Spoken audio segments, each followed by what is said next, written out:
Hello students, हमारा अगला topic है कैरेक्टरिस्टिक्स ऑफ मैनेजमेंट। इसका दूसरा नाम बोलें तो फीचर्स ऑफ मैनेजमेंट। मैंने आपको डायग्राम के थ्रू दिखाया है कि क्या क्या हमारे बेसिक फीचर्स हैं मैनेजमेंट के। इसके अलावा भी बहुत सारे फीचर्स हो सकते हैं जो कि आपको बुक में जा कर के आप उसको स्टडी कर सकते हैं, बट बेसिकली ये सारे फीचर्स होते हैं जो हम लोग आज डिस्कस करने वाले हैं।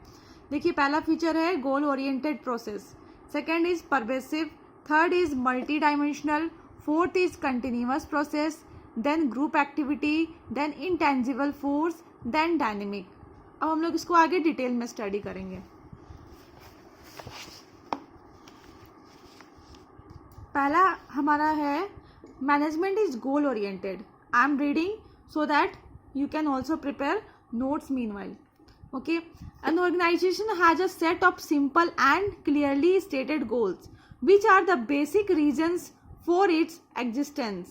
Management unites the efforts of the individuals in the organization toward achieving these goals. मतलब क्या है कि कोई भी बिजनेस जो सेट आप लोग करते हैं क्या, या फिर कोई भी बिजनेस मैन जो बिजनेस सेट करता है वो इसलिए करता है क्योंकि उसको कोई गोल अचीव करना होता है। फॉर एग्जाम्पल है कि जैसे अभी आप लोग का मेन गोल क्या है, to get good marks in twelfth board.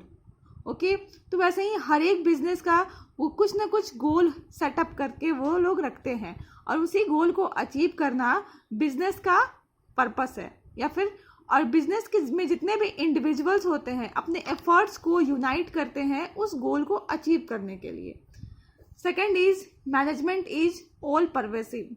Pervasive का मतलब होता है कि मैनेजमेंट इज एप्लीकेबल एवरीवेयर। आप देख रहे हैं एवरीवेयर मतलब कि अगर आप लोग बात करें कि मैनेजमेंट के 3 लेवल होते हैं, top level, middle level and bottom level. ठीक है, तो मैनेजमेंट तीनों जगह में एप्लीकेबल है आपके लिए। ठीक है, तीनों जगह में मैनेजमेंट का एप्लीकेबल है। और यहाँ पे एक एग्जाम्पल मैंने लिखा है, for example management is applicable for a government company, school, private company और एनजीओज। मतलब गवर्नमेंट किसी भी तरह की कंपनी हो, आइदर वो गवर्नमेंट हो, प्राइवेट हो, पब्लिक हो, एनजीओ हो, हर जगह आप देखेंगे कि management is applicable. So it is called, so we can say that management is a pervasive in nature. Third is management is multi dimensional. Multi dimensional मतलब होता है कि मैनेजमेंट में कोई एक सिंगल एक्टिविटी नहीं होती है, बहुत सारे एक्टिविटीज को लेकर के हम लोग अपना गोल को अचीव कर पाते हैं, अपने गोल को, अपने टारगेट को अचीव कर पाते हैं। इसीलिए मैनेजमेंट को क्या बोलते हैं, मल्टी डायमेंशनल। तो यहाँ पे लिखेंगे कि management is a complex activity. मतलब मैनेजमेंट कॉम्प्लेक्स एक्टिविटी है, इतना भी सिंपल नहीं है। उसको ये यहाँ पे आप देखेंगे कि उसके आगे कि it has 3 main dimensions. Management में 3 मेन डायमेंशंस होता है। पहला है मैनेजमेंट ऑफ वर्क। वर्क मतलब आप डिसाइड करते हैं कि कौन सा वर्क कब करना है। ठीक है, फॉर एग्जाम्पल आप प्रोडक्शन कौन से सीजन में ज़्यादा प्रोडक्शन करना चाहेंगे। ठीक है, फिर मैनेजमेंट बाय पीपल, आपको पीपल को देखना पड़ेगा कि कौन से पीपल कौन से वर्क के लिए बेटर है, फिट है, उस पीपल को उस वर्क के लिए आपको चुनना पड़ेगा, सिलेक्ट करना पड़ेगा और उस वहाँ पे उसको अपॉइंट करना पड़ेगा। Management by operation. ऑपरेशन मतलब होता है कि जो भी एक्टिविटीज़ आप लोग ऑपरेट कर रहे हैं टू रीच द टारगेट, तो उसको बोलेंगे मैनेजमेंट बाय ऑपरेशन। एक जो मैनेजर होता है वो तीनों को मैनेज करता है, management of work, people and operation, तब जाकर के वो अपने टारगेट को अचीव कर पाता है।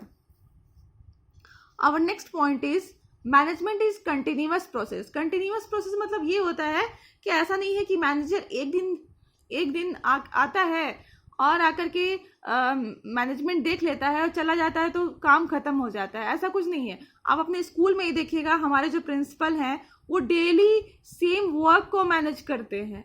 तो इसीलिए हम लोग क्या बोल सकते हैं कि मैनेजमेंट क्या है, कंटिन्यूअस इन नेचर है। ऐसा नहीं है कि आप आए एक दिन, मैनेजर्स आए एक दिन और अपने फैक्ट्रीज में देख लिए कि लेबर किस तरह से काम कर रहा है और चले गए। ऐसा नहीं, उनको डेली देखना पड़ता है और देखने के साथ साथ वो डेली एडवाइस करते हैं, उन लोग को मोटिवेट करते हैं। तो इसको क्या बोलेंगे, management is continuous process. Our fifth point is management is a group activity. आप देखेंगे कि कोई भी कंपनी में क्या होता है, एक सिंगल टारगेट को अचीव करने के लिए बहुत सारे पीपल जो क्या होते हैं एक साथ वर्क कर रहे होते हैं to achieve a single target और गोल। आप देखोगे और सबका मतलब गोल एक ही होता है बेसिकली। इसीलिए हम लोग क्या बोलते हैं, management is a group activity.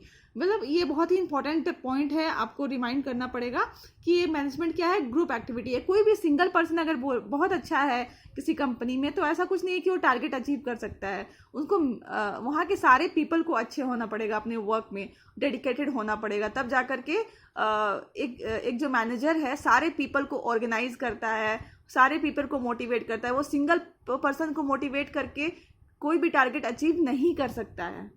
Okay, तो this is very important point, management is a group activity. हमारा दूसरा पॉइंट है, that is 6th point, management is a dynamic function.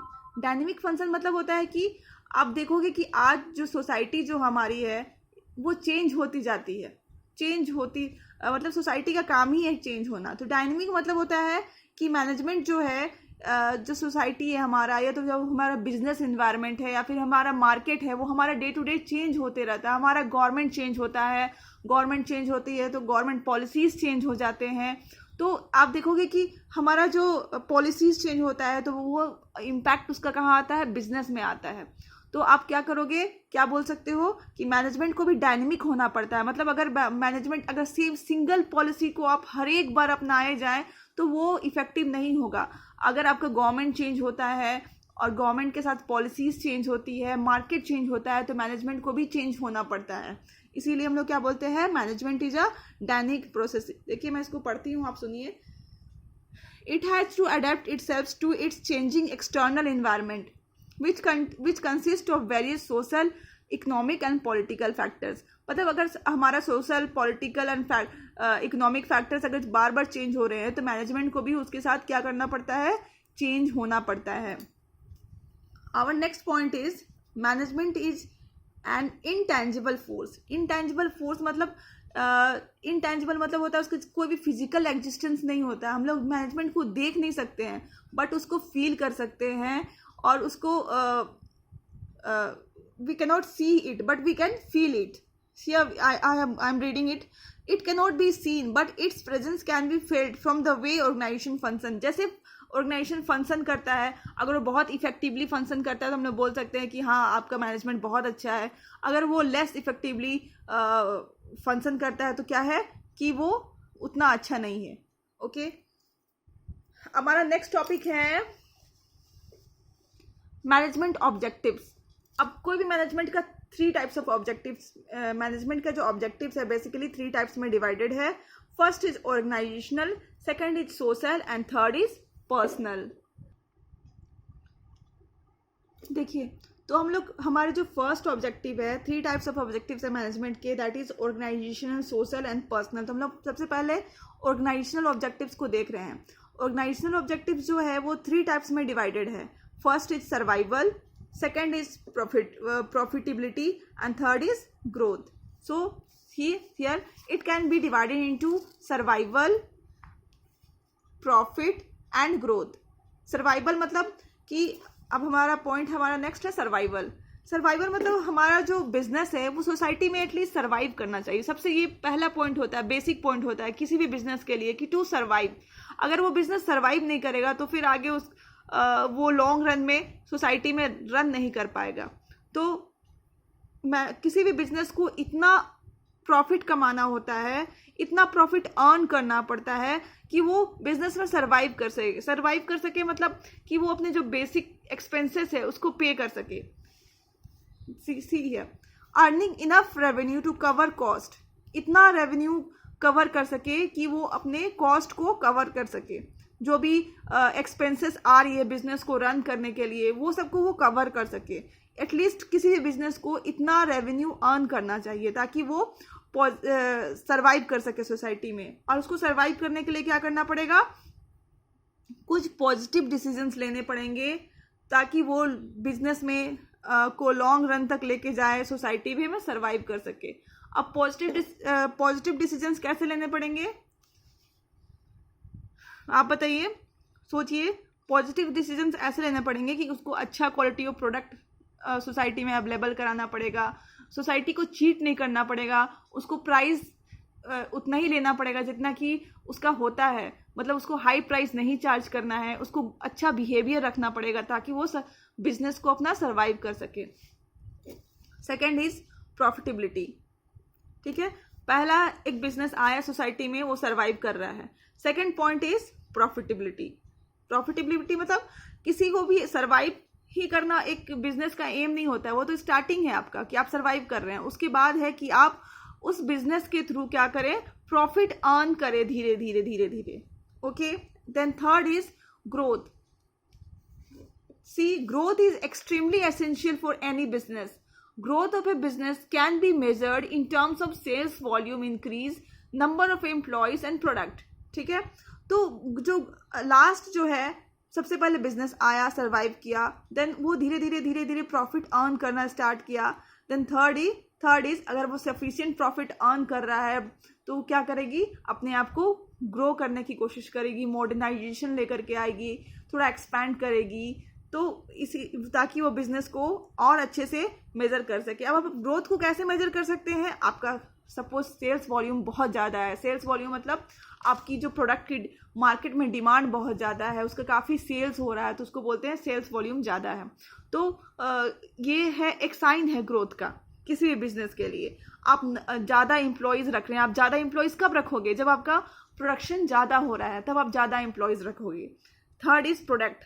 आप जब अपने प्रोडक्ट की क्वालिटी को डे बाय डे इन्हेंस करते जा रहे हो ताकि वहाँ पे जो उसका मार्केट में डिमांड है वो बढ़ता हुआ चला जा रहा है। So in this way you have 3 goals, that is survival, profitability and growth, which can be achieved in organizational objectives of a management.